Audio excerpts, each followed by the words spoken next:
Okay दोस्तों, मैं विपिन कुमार दुबे आज के टॉपिक में लेकर आया हूँ कुछ नई चीज़ें। आज का सब्जेक्ट आप जान ही रहे हैं। जो सब्जेक्ट मैं आपको पढ़ा रहा हूँ जनरल इंजीनियरिंग बीएमडब्ल्यू बीई, जो लगभग 3 ब्रांचों के लिए तो बिल्कुल कॉमन है। मैकेनिकल इंजीनियरिंग, सिविल इंजीनियरिंग और इलेक्ट्रिकल इंजीनियरिंग। आज के टॉपिक में हम जो चर्चा करने वाले हैं वो आपके सामने है। इलेक्ट्रिक पोटेंशियल, पोटेंशियल डिफरेंस और ईएमएफ, इन तीनों का जो यूनिट होता है वो वोल्ट ही होता है बेटा। आज मैं यहाँ इस वीडियो सेशन में मैं इन तीनों में जो बारीक डिफरेंस है उसको मैं एक्सप्लेन करूंगा। Now I am going to explain the first topic, electric potential. In Hindi it is called वैद्युत विभव। तो हम बात करेंगे इलेक्ट्रिक पोटेंशियल के बारे में। जो आपके सामने पहला टॉपिक लिखा हुआ है इसको हम बोलते हैं वैद्युत विभव। ठीक है, तो वैद्युत विभव क्या होता है पहले इसके बारे में हम समझेंगे।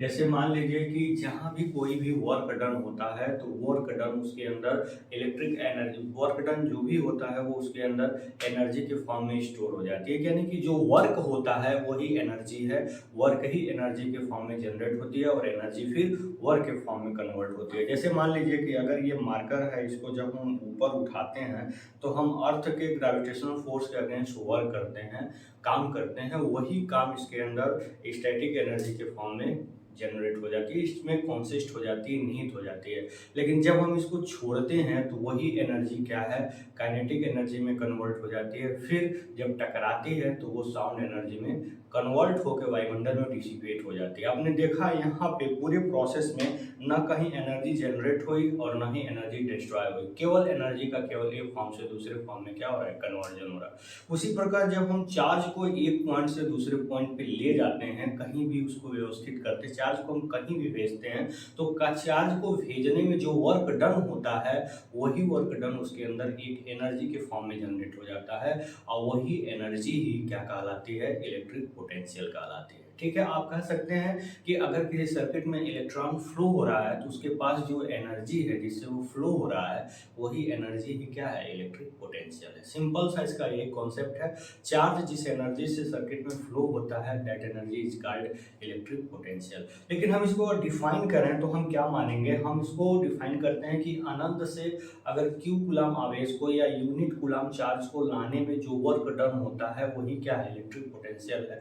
यहाँ पे जो हम इनफाइनाइट टर्म यूज करते हैं इसका मतलब होता है कि चार्ज के आने का जो पोजीशन है वो फिक्स नहीं होता है। चार्ज कहीं एक पर्टिकुलर प्लेस से नहीं आती, चार्ज कहीं से भी आ सकती है। जैसे मान लीजिए प्रजेंट में अगर आपके घर में सप्लाई है तो ये आपकी सप्लाई कहाँ से आ रही है, जनरेटिंग स्टेशन से आ रही है। जनरेटिंग स्टेशन से ट्रांसमिशन में, फिर वहाँ से डिस्ट्रीब्यूशन में, फिर आपके गांव के ट्रांसफार्मर में या शहर के नज़दीक के ट्रांसफार्मर में, फिर ट्रांसफार्मर से चार्ज आपके घर में आ रहा है। यानी कि चार्ज के आने का कोई पर्टिकुलर प्लेस नहीं है, कहीं से भी चार्ज आ सकते हैं। अगर मान लीजिए कि सप्लाई आपके घर में नहीं है तो आप सप्लाई इन्वर्टर से लेते हैं, मतलब बैटरी से सप्लाई मिलती है। तो बैटरी से जब सप्लाई मिलती है तो वह आपके घर से ही चार्ज आपके पास आ रहा है। इसका मतलब क्या है कि चार्ज के आने का कोई पर्टिकुलर प्लेस नहीं है। इसलिए जब इसको डिफाइन करते हैं तो हम इस प्रकार से डिफाइन करते हैं, जैसे जो इसका फार्मूला होता है वो होता है V बराबर W अपान क्यू। क्यू हम इसको अगर डिफाइन करना चाह रहे हैं तो इसको हम यूनिट मान लेते हैं। क्यू को मान लें एक गुलाम, मतलब अगर इसको एक गुलाम मान लें तो जो आपका वर्क डन ही होगा वही क्या होगा, इलेक्ट्रिक पोटेंशियल होगा। इसका मतलब क्या है कि अगर एक गुलाम चार्ज को हम कहीं से ला रहे हैं तो लाने में जो वर्क डन हो रहा है, जो काम हो रहा है, वही काम उसके अंदर इलेक्ट्रिक पोटेंशियल एनर्जी के फॉर्म में जनरेट हो रहा है, कन्वर्ट हो रहा है। वही इलेक्ट्रिक पोटेंशियल एनर्जी क्या है, इलेक्ट्रिक पोटेंशियल है। तो इसको हम डिफाइन कैसे करेंगे, अनंत से इनफाइनाइट होता है, अनंत से किसी यूनिट गुलाम चार्ज को, किसी यूनिट गुलाम चार्ज को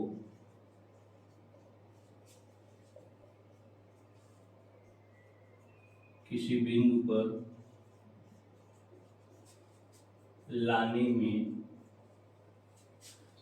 में किया गया कार्य, जो भी वर्क डन है, किया गया कार्य, किया गया काम, वर्क डन, किया गया कार्य क्या कहलाता है, वैद्युत विभव कहलाता है, वैद्युत विभव कहलाता है। ठीक है, ऐसे आप इसको डिफाइन कर सकते हैं। ठीक है, या आप कह सकते हैं किसी point per unit coulomb energy की, यूनिट कूलाम चार्ज की इलेक्ट्रिक पोटेंशियल एनर्जी को हम क्या कहते हैं, इलेक्ट्रिक विभव कहते हैं, इलेक्ट्रिक पोटेंशियल कहते हैं। ठीक है, तो इसका मात्रक क्या है, इसका जो यूनिट है, इसका जो मात्रक होता है, इसका मात्रक वोल्ट है। इसका मात्रक क्या है, वोल्ट है। और इसको भी प्रतीकात्मक अक्षर से, इसको भी प्रतीकात्मक अक्षर से क्या करते हैं, प्रतीकात्मक अक्षर से क्या करते हैं, प्रदर्शित करते हैं। ठीक है, प्रदर्शित करते हैं।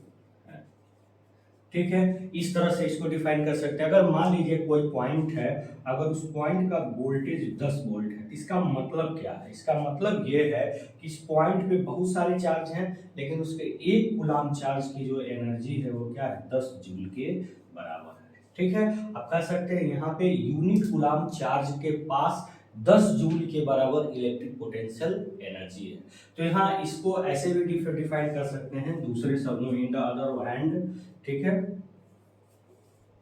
अगर दूसरे शब्दों में इसको डिफाइन करना चाहते हो तो आप ऐसे कर सकते हैं, किसी पॉइंट पे, किसी पॉइंट पर, किसी पॉइंट पर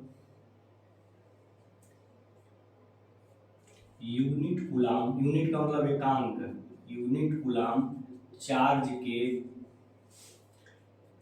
के इलेक्ट्रिक पोटेंशियल एनर्जी को, इलेक्ट्रिक पोटेंशियल एनर्जी को क्या कहते हैं, वैद्युत विभव कहते हैं, वैद्युत विभव कहते हैं।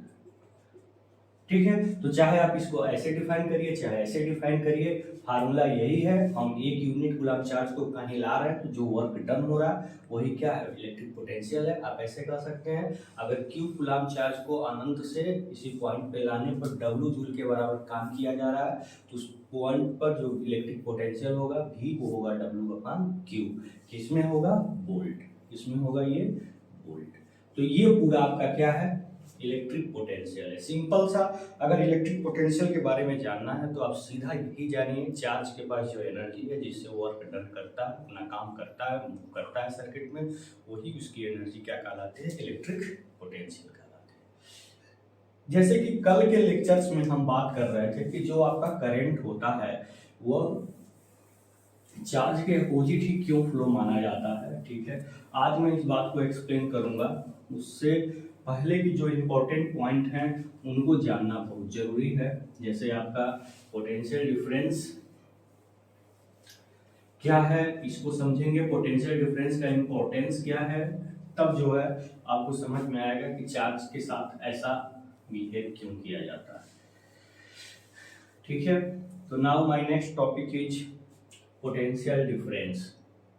अगर अच्छा लग रहा हो तो प्लीज़ लाइक शेयर सब्सक्राइब जरूर करिएगा, अपने दोस्तों को बताइएगा कि चैनल पे सब्जेक्ट चल रहा है, आकर के पढ़ें।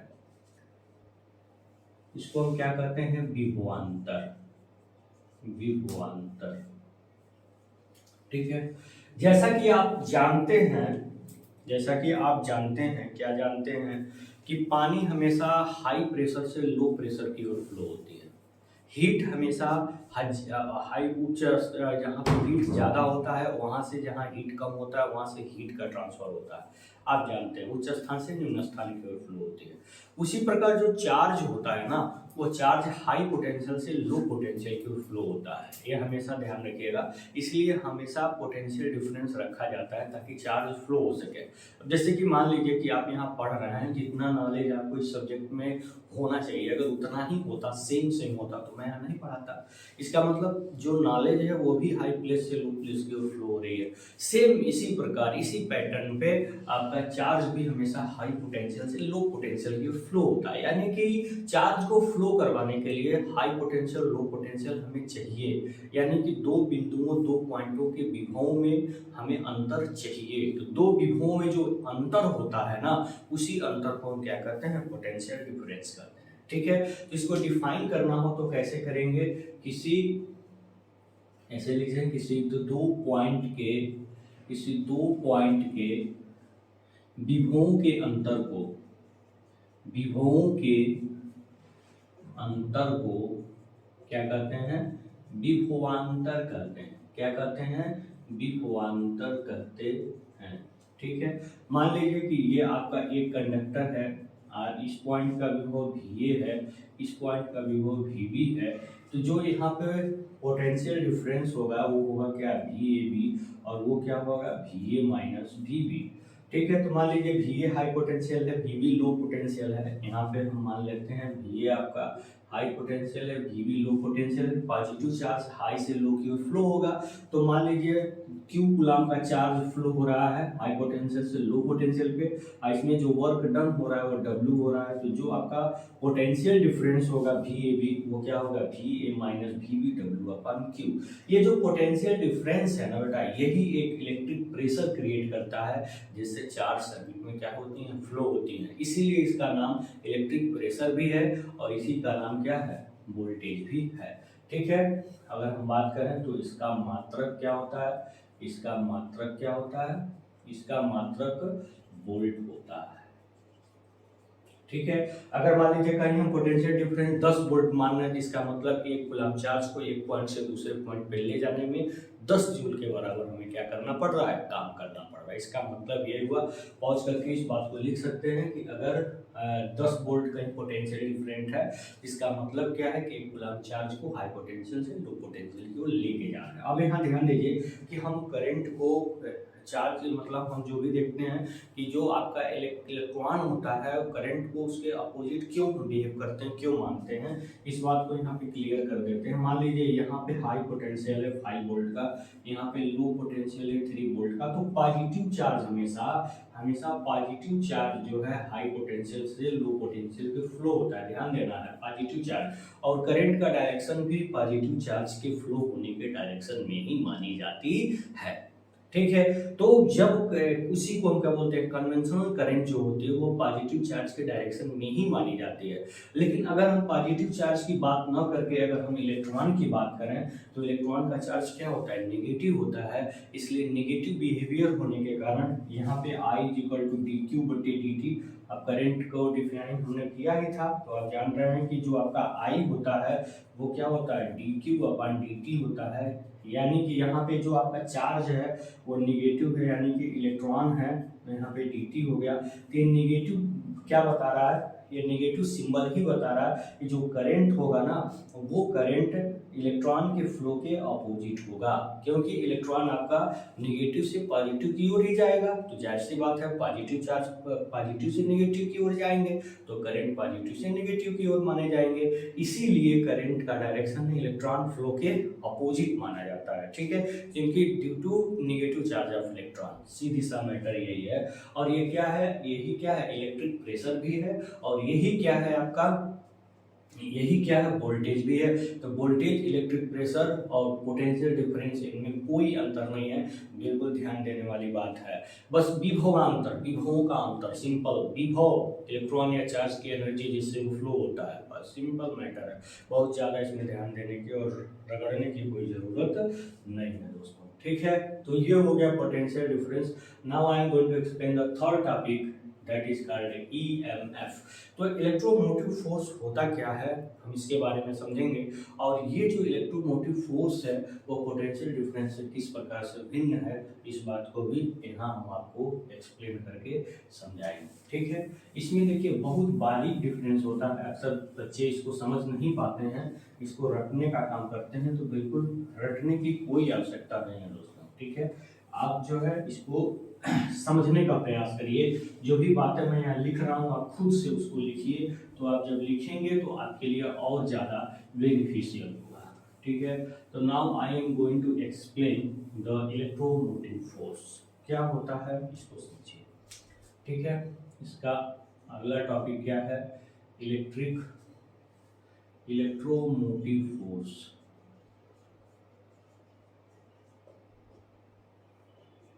ठीक है, इसको हम क्या कहते हैं, वैद्युत वाहक बल। ये क्या होता है ना, ये किसी सोर्स का होता है। ईएमएफ हमेशा हम किसी सोर्स को लेकर बात करते हैं, जैसे आपका जनरेटर हो गया, बैटरी हो गया। ये सोर्स करते क्या है, चार्ज को एनर्जी देते हैं। तो सोर्स जो चार्ज को एनर्जी देता है उसी एनर्जी को हम क्या करते हैं, उसी एनर्जी को क्या करते हैं, इलेक्ट्रोपोटेंशियल एनर्जी कहते हैं। तो आप कहेंगे सर तो आपने बताया कि अभी चार्ज के पास जो एनर्जी है वो विभव है, तो जो उसके पास एनर्जी है वो विभव है, तो फिर वो इलेक्ट्रोपोटेंशियल कैसे हो गया, इलेक्ट्रोमोटिव फोर्स कैसे हो गया? तो मैं इसी बात को मैं बता रहा हूँ। जैसे चार्ज जो सोर्स होता है अगर उसको 20 जूल के बराबर एनर्जी चार्ज को दे दिया तो 20 जूल लेकर के जब चार्ज मूव करेगा तो उसमें से कुछ ह्रास भी होगा, कुछ उसके अंदर की जो एनर्जी है कुछ लॉस भी होगी।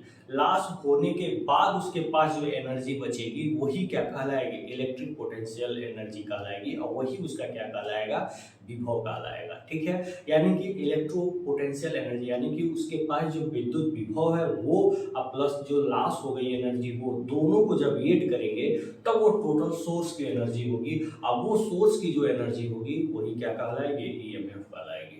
ठीक है, तो जो आपका सोर्स की एनर्जी है वही क्या कहलाएगा, ईएमएफ कहलाएगा।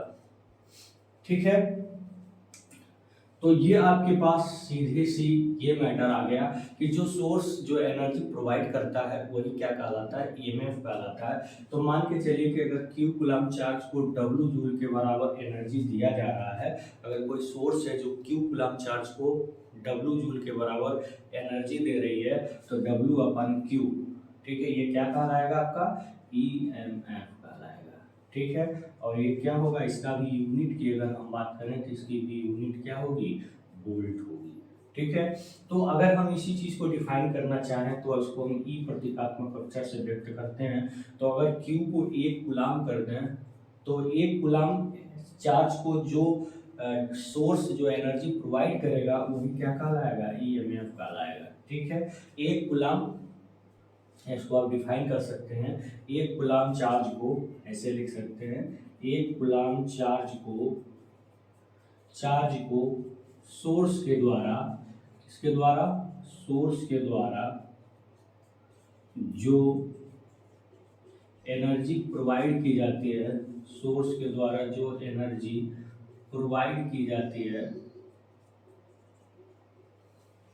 उसे क्या कहते हैं, उसे ईएमएफ कहते हैं। क्या कहते हैं, ईएमएफ कहते हैं। ठीक है, 1 कूलम चार्ज को सोर्स के द्वारा जो एनर्जी प्रोवाइड की जाती है उसे हम क्या कहते हैं, उसे हम ईएमएफ कहते हैं, इलेक्ट्रोमोटिव फोर्स कहते हैं। ठीक है, उसी को क्या कहते हैं, इलेक्ट्रोमोटिव फोर्स कहते हैं। 1 कूलम चार्ज को सोर्स के द्वारा जो एनर्जी प्रोवाइड की जाती है उसी को हम क्या कहते हैं, इलेक्ट्रोमोटिव फोर्स कहते हैं। अब इसको यहाँ पे डिफाइन करना है तो कैसे करेंगे, यदि यहाँ पर ऐसे डिफाइन कर सकते हैं, 1 कूलम चार्ज को सोर्स के द्वारा जो एनर्जी प्रोवाइड की जाती है वही क्या कहलाती है, ईएमएफ कहलाती है। अब यहाँ पे ऐसे डिफाइन कर सकते हैं किसी सोर्स के द्वारा यूनिट कूलम चार्ज को, किसी सोर्स के द्वारा चार्ज को जो एनर्जी प्रोवाइड की जाती है, जो एनर्जी प्रोवाइड की जाती है उसे क्या कहते हैं, उसे ईएमएफ कहते हैं। उसे क्या कहते हैं, ईएमएफ कहते हैं। ठीक है, अब यहाँ पे ऐसे लिख सकते हैं, यदि क्यू कूलम चार्ज को, यदि क्यू कूलम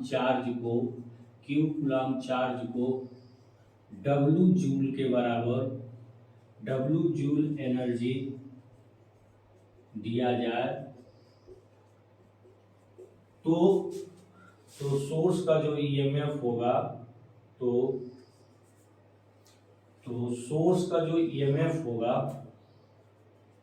तो सोर्स का ईएमएफ जो होगा वो क्या होगा, W/Q होगा। क्या होगा, W/Q होगा। किसी सोर्स के द्वारा चार्ज को जो एनर्जी प्रोवाइड की जाती है उसे क्या कहते हैं, ईएमएफ कहते हैं। यदि क्यू कूलम चार्ज को डब्ल्यू जूल के बराबर एनर्जी दिया जाए तो सोर्स का जो ईएमएफ होगा वो क्या होगा, W/Q होगा। ठीक है, तो ये हो गया आपका। तो ये आपने देखा ईएमएफ क्या है। तो अगर हम इन तीनों के बारे में डिस्कस करें तो इन तीनों में एक संबंध नजर आएगा, क्या कि अगर यहाँ पे पहले आप इसको देख लीजिए, एक बार स्क्रीनशॉट ले लीजिए और इसको आप समझ लीजिएगा। मैंने इसको डिफाइन किया है कुछ फार्मूला के अनुसार। तीनों का लगभग आप यही देख रहे हैं कि तीनों का फार्मूला एक ही बन रहा है और तीनों का मात्रक भी लगभग सेम आ रहा है, बिल्कुल सेम ही है, आ क्या रहा है, सेम ही है। तो अगर बारीकी से इनमें डिफरेंस देखा जाए तो क्या होगा, उसको हम थोड़ा सा एक लाइन में बता दे रहे हैं। इलेक्ट्रोमोटिव फोर्स के बारे में, इलेक्ट्रिक पोटेंशियल के बारे में और इन सारे पॉइंटों के बारे में हम एक बार देख लेते हैं, ठीक है। तो बारीकी से अगर इसमें डिफरेंस हम देखें तो क्या हमको मिलेगा, देखिए यहाँ पे मान लीजिए कि यहाँ पे मैंने एक सोर्स भी लगा दिया, बैटरी लगा दिया, ठीक है, प्लस माइनस। और यहाँ पे मान लीजिए कि इसका जो ईएमएफ है ना, सोर्स का जो ईएमएफ है 50 वोल्ट है, मान लीजिए 50 वोल्ट की हमने बैटरी लगा दिया। यहाँ पे रेसिस्टेंस है आर और यहाँ पे जो करंट फ्लो हो रही है वो फ्लो हो रही है आई। आगे हम बताएंगे आई आर भी में क्या रिलेशन होता है।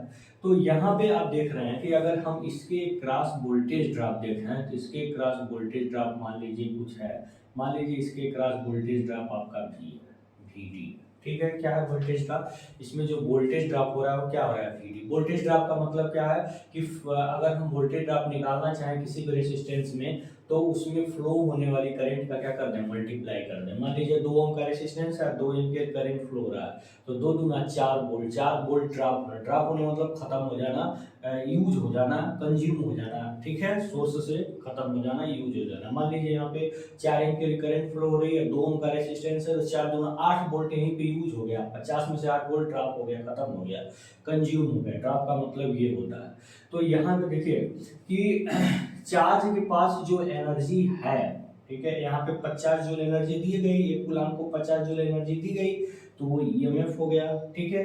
अगर हम यहाँ पे पोटेंशियल देखें कि यहाँ पे जब चार्ज आ रहा है तो उसका क्या पोटेंशियल है, और फिर यहाँ पे जब चार्ज आ रहा है तो इसका क्या पोटेंशियल है। अगर हम दोनों का अलग अलग पोटेंशियल देखें, मतलब यहाँ पे जब चार्ज फ्लो होके यहाँ पे आ रहा है तो 50 जूल की एनर्जी 50 जूल ही नहीं रहेगी, कुछ एनर्जी डिस्ट्रॉय होगी। तो जितनी एनर्जी उसके पास बचेगी वही एनर्जी क्या कहलाएगी, इलेक्ट्रिक पोटेंशियल कहलाएगी।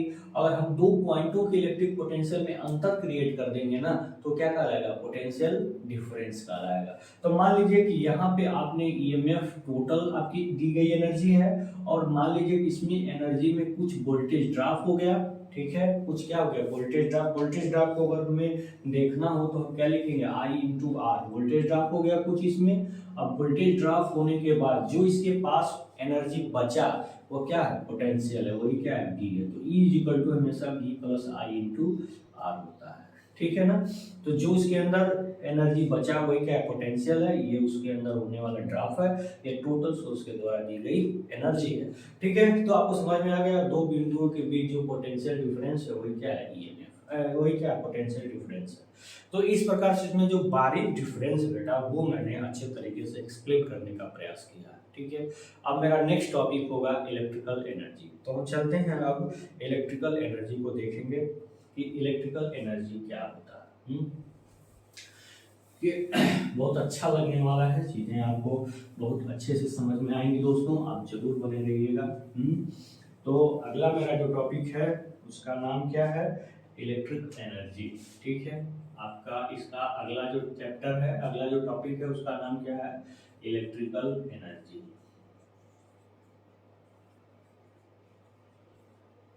ठीक है। देखिए इलेक्ट्रिकल एनर्जी क्या होता है, सीधी सी बात, अगर कोई आपसे पूछे कि इलेक्ट्रिकल एनर्जी क्या है तो सीधे आप उसका फार्मूला बताने लगते हैं, V I T I square R T, V square upon R, V square T upon R है, ऐसे डिफरेंट आप जो है इसका फार्मूला बताने लगते हैं। तो बेटा वो डिफिनीशन पूछा जा रहा है कि इलेक्ट्रिकल एनर्जी का डिफिनीशन क्या है, तो इस पॉइंट पर विचार करने के साथ साथ आप जो है न करने पर आप फार्मूला सीधे बताते हैं।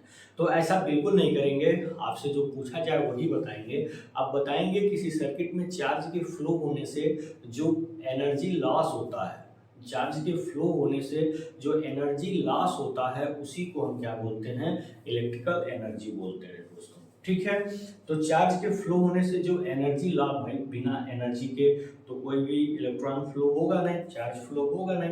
तो जब चार्ज फ्लो होगा तो कुछ एनर्जी लॉस होगा। जैसे हम बोल रहे हैं, वर्क कर रहे हैं, तो हमारी अंदर की एनर्जी साउंड एनर्जी में लगातार क्या हो रही है, कन्वर्ट हो रही है। हमको धीरे धीरे हरासमेंट फील होगा, तो फिर जाएंगे भोजन करेंगे तो फिर एनर्जी मिल जाएगी। तो वैसे ही सेम चीज है कि आप जो है, जो सोर्स जब वर्क कर रहेगा तो एनर्जी लॉस होगी। तो जो एनर्जी लॉस होगी ना, that is called electrical energy. ठीक है, तो इसी को अगर हम डिफाइन करना चाहें तो सबसे पहले हम यहाँ पे टॉपिक लिख लेते हैं। उस टॉपिक का नाम है इलेक्ट्रिकल एनर्जी। ठीक है, इसको हम क्या कहते हैं, वैद्युत वैद्युत विभव। ठीक है, इलेक्ट्रिकल एनर्जी। तो इसमें क्या है, इसको हम कैसे डिफाइन करेंगे, इलेक्ट्रिकल एनर्जी को कैसे डिफाइन करेंगे, देख लीजिएगा। तो ये क्या होता है, तो इसको हमें डिफाइन करने के लिए कैसे लिखेंगे, किसी वैद्युत परिपथ में, किसी वैद्युत परिपथ में चार्ज के फ्लो होने से, चार्ज के फ्लो होने से, चार्ज के फ्लो होने से जो एनर्जी का लॉस होता है या जो एनर्जी का हानि होती है, उसे क्या कहते हैं, ये वैद्युत विभव नहीं है दोस्तों, ये वैद्युत ऊर्जा है, ध्यान दीजिएगा। ठीक है, किसी वैद्युत परिपथ में चार्ज के फ्लो होने से जो एनर्जी का लॉस होता है, हानि होता है, उसे हम क्या कहते हैं, वैद्युत ऊर्जा कहते हैं, वैद्युत ऊर्जा कहते हैं। ठीक है, अगर हम बात करें तो इसका जो मात्रक होगा, इसका जो यूनिट होगा, इसका यूनिट क्या होता है, इसका यूनिट अगर हम देखेंगे तो इसका यूनिट होता है आपका क्या, kilowatt hour, kWh, megawatt hour, watt hour, watt second and इत्यादि etc एक्सेट्रा होता है। ठीक है,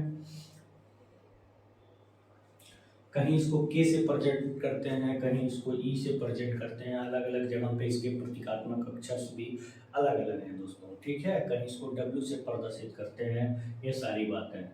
तो किसी वैद्युत परिपथ में चार्ज के फ्लो होने से जो एनर्जी का ह्रास होता है इन रियल में, वही आपका क्या है, इलेक्ट्रिकल एनर्जी है। कहीं इसको डब्ल्यू से, इसका मात्रक क्या होता है, kilowatt hour, megawatt hour, watt hour, watt second, different different इसके यूनिट होते हैं। तो अगर मान लीजिए कि अगर हम इसको डिफाइन करें कि यदि किसी सर्किट में, यदि किसी सर्किट का आर रेसिस्टेंस, यदि किसी सर्किट में आर ओम का प्रतिरोध, आर ओम का प्रतिरोध हो, आई एम्पियर धारा टी समय के लिए, टी समय के लिए, टी समय के लिए फ्लो हो रही हो, कितने समय के लिए, टी समय के लिए फ्लो हो रही हो, आर ओम का प्रतिरोध हो, आई एम्पियर की धारा, आई एम्पियर धारा टी समय के लिए फ्लो हो रही हो, तो उसमें लॉस होने वाली वैद्युत ऊर्जा W इक्वल टू क्या होगा, आई स्क्वायर आर टी, फिर क्या होगा V square T upon R, फिर क्या हो सकता है वी आई टी, फिर क्या हो सकता है वी आई को पावर कहते हैं P इंटू टी, और क्या हो सकता है आई टी को Q कहते हैं, Q equal to I T होता है ना, तो V into Q and so on, different different इसका जो है आपका फार्मूला बन जाएगा। ठीक है, ऐसे ये फार्मूला न्यूमेरिकल क्वेश्चन को सॉल्व करने के लिए बहुत ही इंपॉर्टेंट होते हैं, इसलिए फार्मूला आप जरूर ध्यान दीजिएगा। 2 मिनट के लिए आप इसका स्क्रीनशॉट ले सकते हैं, खुद से चीज़ों को लिखने का प्रयास करें दोस्तों। ठीक है, खुद से इनको लिखने का प्रयास करें।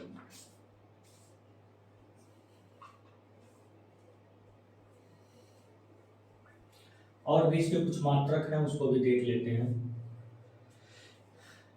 चार्ज के फ्लो होने से जो एनर्जी लॉस होगी वही क्या है, इलेक्ट्रिकल एनर्जी है। सिंपल सा इसका मैटर यही है। आपको अच्छा लग रहा हो तो प्लीज लाइक शेयर सब्सक्राइब जरूर करिएगा, और मैं पूरा आशा है कि आपको जरूर अच्छा लग रहा है, क्योंकि यहाँ पे आपको कॉन्सेप्ट क्लियर किया जा रहा है विथ डिफिनीशन। ठीक है, किताबी भाषाएं नहीं है, आप इनको कहीं पाएंगे नहीं, यहाँ पे ही आपको मिल रहा है। किसी भी किताब में इस तरह से एक्सप्लेन करके नहीं आपको मिलेगा, क्योंकि बहुत ज़्यादा एनालिसिस के बाद ये सब चीज़ें आपके सामने लाई जाती हैं। ठीक है, अब हम बात करने जा रहे हैं इसी के बारे में ही बात करेंगे। इसका एक और मात्रक होता है जिसको हम बोर्ड ऑफ ट्रेड यूनिट कहते हैं, इसको बोलते हैं 1 BUT।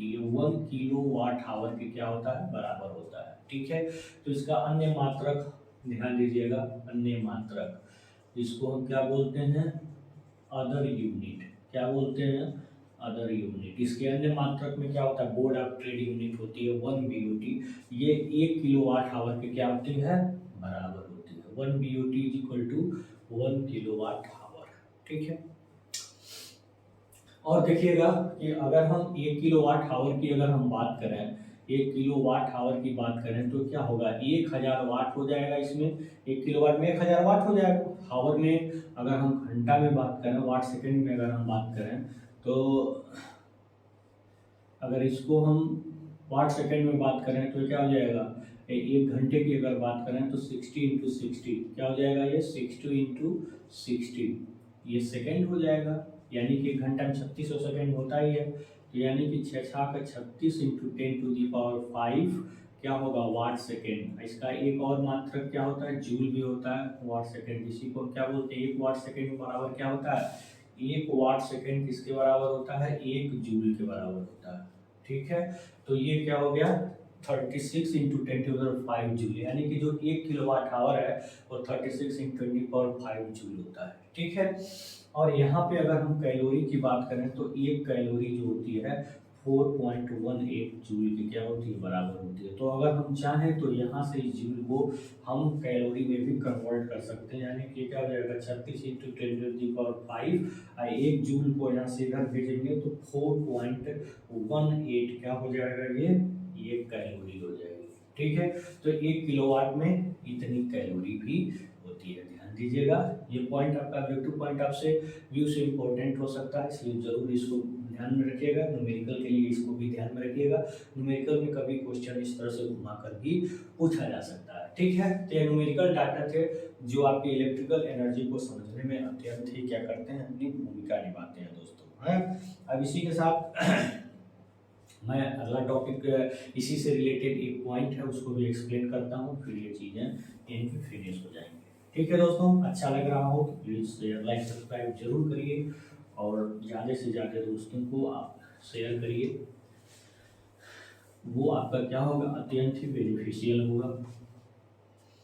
तो चलिए अब हम बात करते हैं इसी में, जैसे मान लीजिए कि जो हमारे घर में बिजली आती है वो इलेक्ट्रिकल एनर्जी, जो पावर आप लॉस करते हैं ना, जो आप एनर्जी को लॉस करते हैं उसी का बिल आता है, वही इलेक्ट्रिकल एनर्जी का क्या आता है, बिल आता है। तो जो हम एक यूनिट की बात करते हैं, क्या करते हैं, अगर हम एक यूनिट की अगर हम बात करते हैं तो क्या होता है, 1 kWh होता है।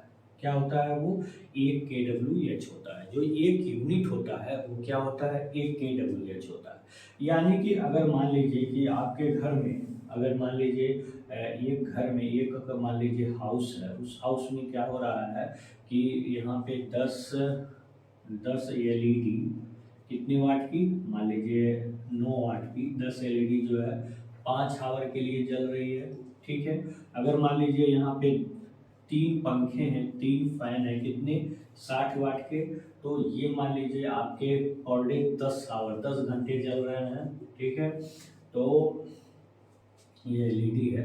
मान लीजिए आपके पास एक टीवी भी है, और वो टीवी कितने वाट की है, 100 वाट की है, और वो दिन में भी 10 घंटे चल रही हैं, क्योंकि घर में क्या होती हैं, औरतें जब खाली होती हैं तो सीरियल ही देखती हैं। तो मान लीजिए कि यहाँ पे 10 घंटे के लिए टीवी भी चल रही है। ठीक है, तो अगर आप पूछा जाए तो 1 मंथ में कितना बिल आएगा, 1 मंथ में कितना इलेक्ट्रिसिटी का बिल होगा तो आप कैसे डिटरमाइन करेंगे। ये प्रैक्टिकल चीज़ें हैं, आप एक इलेक्ट्रिकल इंजीनियर हैं तो आपको ये बात जाननी चाहिए कि ये कितनी यूनिट हमको यहाँ पे सप्लाई को फीड करना होगा। हो सकता है कभी मीटर खराब भी हो तो आप कैलकुलेशन से आप मीटर के बारे में भी जान सकते हैं दोस्तों।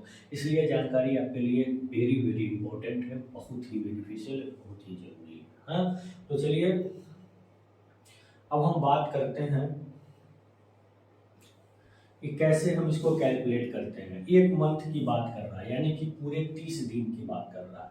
हम देख लेते हैं एक दिन में कितना यूनिट बिजली खर्च हो रहा है। एक दिन की हम बात करें इन वन डे में हम देखते हैं कितना यूनिट बिजली खर्च हो रहा है। तो 5 घंटे के लिए आपका 10 एलईडी आपका कितने वाट का है, 9 वाट का चल रहा है। ठीक है, तो ये आपका क्या हो गया, ये आपका पावर हो गया ना, क्योंकि आपका जो W होता है वो P इंटू टी भी होता है। तो पावर आपका क्या है 9 वाट, और टी मतलब कितना समय के लिए चल रहा है 5 घंटे के लिए। और चूंकि 10 एलईडी है तो पावर 10 9 90 हो जाएगा ना, तो इसलिए पावर हो गया 1 घंटा हो गया। ठीक है, और फिर प्लस आगे देख लेंगे 10 घंटे के लिए। यहाँ पे आपका 3 फैन है 60 वाट का, तो यहाँ पे 3 इंटू 60 हो गया, और फिर यहाँ पे क्या हो जाएगा 10 हो जाएगा। और फिर यहाँ पे आपका क्या है 10 हावर के लिए है, तो यहाँ पे 10 हावर हो गया, और फिर क्या है 100 वाट हो गया। ठीक है, 100 वाट हो गया, बस एक ही है इसलिए उसे इसको रहने देंगे। तो ये हम पूरा जब कैलकुलेट करेंगे ना तो हमको क्या मिलेगा, यहाँ पे देख लीजिए, यहाँ पे हो गया ये 90 और 45 450 हो गया। और फिर यहाँ पे हम देखेंगे तो ये क्या हो जाएगा पूरा 1800 हो जाएगा। और फिर यहाँ पे हम देखेंगे तो क्या हो जाएगा 1000 हो जाएगा। तो जितना भी आपको निकल के आ रहा है ये आपको वाट हावर आएगा, ये पूरा कितना आएगा वाट हावर आएगा। तो ये एक दिन में ये वाट हावर, इसको किलो वाट में हम कन्वर्ट करेंगे तो पूरा हम जब यहाँ पे ऐड कर रहे हैं तो हमको क्या मिलेगा, यहाँ पे देख लीजिए, यहाँ पे ये सब एक दूसरे के, यहाँ पे देख लेते हैं 1000 है, ये आपका 1800 है, 1800 है, और फिर ये आपका ये है, पूरा ऐड कर लीजिए तो 5 हो जाएगा, 842 हो जाएगा, और ये 3 हो जाएगा। तो इतना आपका क्या आया, इतना आपका वाट आवर आ गया। ठीक है, अब इसको हम क्या बदलेंगे किलो वाट में, जब हम कन्वर्ट करेंगे तो 3250 में 1000 का क्या कर देंगे भाग कर देंगे। तो 1000 का जब भाग करेंगे तो कितना आएगा 3250 यूनिट।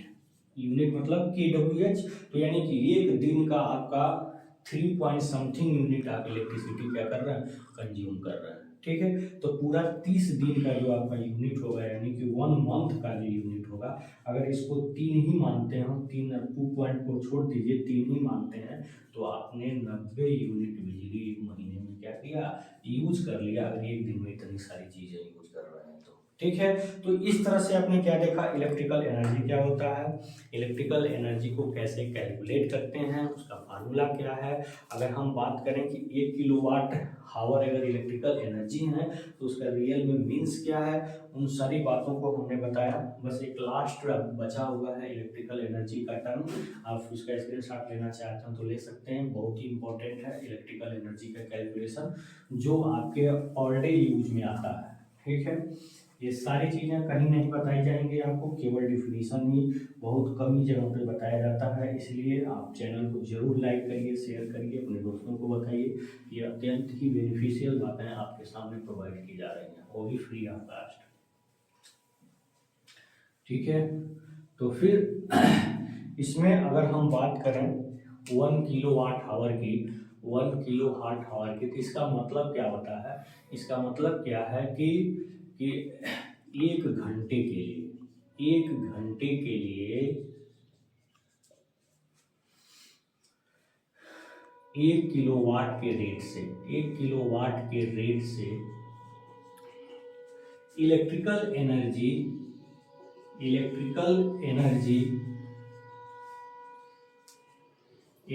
के, ध्यान दीजिएगा, इलेक्ट्रिकल एनर्जी के अन्य रूप का मतलब अन्य रूप मतलब हीट एनर्जी या लाइट एनर्जी या साउंड एनर्जी, कुछ भी जो भी आप यूज कर रहे हैं, ठीक है। ऊर्जा एनर्जी के अन्य रूप में क्या हो रही है, कन्वर्ट हो रही है, कन्वर्ट हो रही है, ठीक है। 1 घंटे के लिए 1 किलोवाट के रेट से इलेक्ट्रिकल एनर्जी एनर्जी के अन्य रूप में क्या हो रही है, कन्वर्ट हो रही है। इसका मतलब यही होता है, अगर 2 किलोवाट है तो 2 घंटे के लिए जितना भी किलोवाट है उतना एनर्जी जो है उस रेट से जो है इलेक्ट्रिकल एनर्जी एनर्जी के दूसरे फॉर्म में, मतलब वाट हावर की हम बात कर रहे हैं, जितने 1 घंटे में जितना वाट है, वाट क्या है, एक तरीका का रेट है ना, वर्क डन का रेट है, ठीक है। आगे हम बताएंगे इलेक्ट्रिकल पावर क्या है। तो ये एक रेट है, इस रेट से क्या हो रही है, इलेक्ट्रिकल एनर्जी पर्टिकुलर हावर के लिए एनर्जी के दूसरे फॉर्म में क्या हो रही है, कन्वर्ट हो रही है, ठीक है। यहाँ पे अगर 10 किलोवाट है, इसका मतलब क्या करेंगे, 1 घंटे के लिए 10 किलोवाट के रेट से इलेक्ट्रिकल एनर्जी एनर्जी के दूसरे फॉर्म में क्या हो रही है, कन्वर्ट हो रही है। फॉर्म में कन्वर्ट होने मतलब लॉस होना, जब हीट एनर्जी या लाइट एनर्जी जो भी है, तो इस तरह से एनर्जी क्या हो रही है बेटा, लॉस हो रही है, ठीक है। तो आज के सेशन में बस इतना ही, मैंने आपको बहुत इंपॉर्टेंट पॉइंट आप बताया। आज मैं इलेक्ट्रिक पोटेंशियल, फिर इलेक्ट्रिक ईएमएफ, इलेक्ट्रोमोटिव फोर्स, फिर पोटेंशियल डिफरेंस, फिर करंट का डायरेक्शन, कन्वेंशनल करंट, फिर इलेक्ट्रिकल एनर्जी से रिलेटेड सारे फार्मूले, सारे यूनिट, सारी बातें मैंने बहुत अच्छे तरीके से एक्सप्लेन करने का प्रयास किया। अब इसको आप कहाँ तक समझ पाए, कमेंट बॉक्स में जरूर लिखिएगा दोस्तों। आज के लिए इतना ही, धन्यवाद।